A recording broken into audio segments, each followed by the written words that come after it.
Hi everyone, ఇదైతే బుధవారం ఉదయం తీసిన చిన్న మినీ వ్లాగ్. ఉదయం అయితే లేవగానే అయితే ఇల్లు అయితే ఊడ్చేసుకున్నాను. తర్వాత ఒకవైపు అయితే తాగడానికి వేడి బట్టర్ పెట్టేసుకున్నాను. ఇంకోవైపు అయితే రాగి జావ కూడా చేసాం. తర్వాత అయితే చాయ్ పెట్టేసాం. తర్వాత అయితే ఉన్న సామాన్లన్నీ కడిగేసి అయితే నేను ఫ్రెష్ అయిన తర్వాత దేవుడికి అయితే పూజ చేసేసుకున్నాను.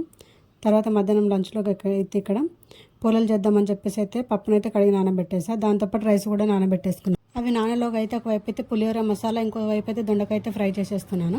అవి రెండు ఫ్రై అయిపోయిన తర్వాత అయితే ఒకవైపు అయితే పప్పు ఉడకడం కోసం అని పెట్టేసి ఆ లోపు అయితే పిండిని కూడా కలిపేసుకున్నాను. ఇంకొక వైపు అయితే అన్నం కూడా పెట్టేసి దాన్ని కూడా అన్నం అయిపోయింది. దాంతోపాటు ఇక్కడ పూలల చారు కూడా చేస్తున్నాను. తర్వాత అయితే పులిహోర కూడా కలిపేసుకున్నాను. పులిహోర కలిపేసుకున్న తర్వాత అయితే పూలల కోసం అయితే మిక్సీ పట్టేసుకొని పూలలు కూడా చేసుకున్నాను. ఈరోజు ఇలాగైతే పూలలు కూడా చేసేసుకున్నాను లంచ్లోకి. ఈరోజు అయితే లంచ్లోకి అయితే పూలల చారు, దొండకాయ ఫ్రై, ఇక్కడ వచ్చేసి రైస్, పులిహోర అయితే చేసుకున్నాను. వీడియో నచ్చి like and subscribe. Thank you for watching.